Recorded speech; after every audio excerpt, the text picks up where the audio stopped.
ମୁଁ ଆଜ୍ଞା ଆପଣମାନଙ୍କ ପାଇଁ ଏବେ ନେଇ ଆସିଛି କେତୋଟି ଗୁରୁତ୍ୱପୂର୍ଣ୍ଣ ଖବର। ଭିଡ଼ିଓଟି ନିହାତି ଶେଷ ପର୍ଯ୍ୟନ୍ତ ଦେଖନ୍ତୁ। ରାଜ୍ୟରେ ସ୍ୱାସ୍ଥ୍ୟ ଅବସ୍ଥାରେ ବଡ଼ ଧରଣର ପରିବର୍ତ୍ତନ ହେବାକୁ ଯାଉଛି।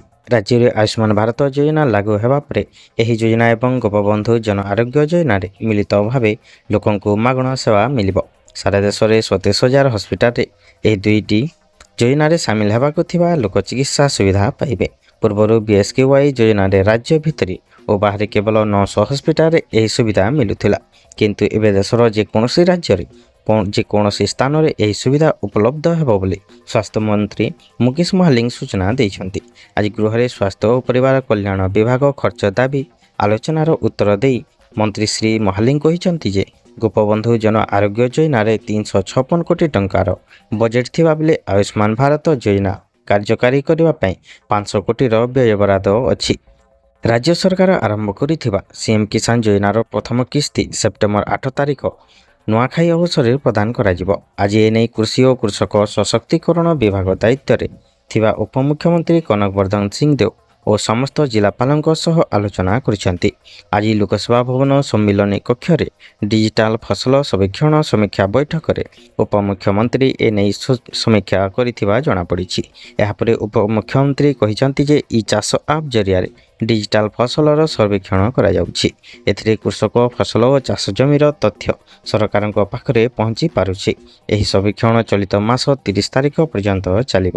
ସର୍ବେକ୍ଷଣ ଆଧାରରେ ଚାଷୀମାନେ CM କିଷାନ ତଥା ଅନେକ ଅନ୍ୟ ଯୋଜନା ଅନ୍ତର୍ଗତ ଆର୍ଥିକ ସୁବିଧା ପାଇପାରିବେ।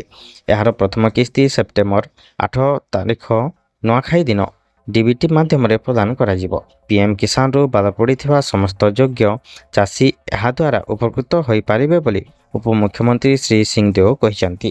ଏହି ଯୋଜନାର ରାଜ୍ୟ ସରକାର 2ଟି କିସ୍ତିରେ 4,000 ଟଙ୍କା ପ୍ରଦାନ କରିବେ ବୋଲି ନିଷ୍ପତ୍ତି ହୋଇଛି। ମୋବାଇଲ ୟୁଜରମାନଙ୍କ ପାଇଁ ନୂଆ ମାସରେ ଏକ ବଡ଼ ପରିବର୍ତ୍ତନ ଆଣିଛି ଗୁଗଲ। ଅନଲାଇନ୍ କାର୍ଯ୍ୟ ପାଇଁ ବିଭିନ୍ନ ନିୟମରେ ପରିବର୍ତ୍ତନ ଦେଖିବାକୁ ମିଳିଛି। ଗୁଗଲ ଏବଂ ଆଧାର ୟୁଜରମାନଙ୍କ ଉପରେ ଏହି ନୂଆ ନିୟମ ସିଧାସଳଖ ପ୍ରଭାବ ପଡ଼ିବ ବୋଲି ଅନୁମାନ କରାଯାଉଛି। ଏହା ବ୍ୟତୀତ ଟେଲିକମ୍ କମ୍ପାନୀ ଉପରେ ମଧ୍ୟ ଏହାର ପ୍ରଭାବ ପରିଲକ୍ଷିତ ହୋଇପାରେ।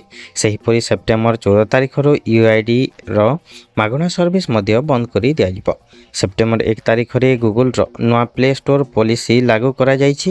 ପ୍ଲେ ଷ୍ଟୋରରେ ନିମ୍ନ କ୍ୱାଲିଟିରେ ଥିବା ହଜାର ଆପ୍ସକୁ ବର୍ତ୍ତମାନ ପ୍ଲେ ଷ୍ଟୋରକୁ ହଟାଇ ଦିଆଯାଇଛି। ଏସବୁ ମାଲୱେର ସୋର୍ସ ହୋଇପାରନ୍ତି ବୋଲି ଆଶଙ୍କା କରାଯାଉଛି। ତେବେ କ୍ୱାଲିଟି କଣ୍ଟ୍ରୋଲ ତରଫରୁ ଗୁଗଲର ନୂଆ ନିୟମ ଲାଗୁ କରିଛି। ଏହାଦ୍ୱାରା ସମସ୍ତ ଆଣ୍ଡ୍ରଏଡ୍ ୟୁଜରମାନଙ୍କୁ ଆଶ୍ୱସ୍ତି ମିଳିବ।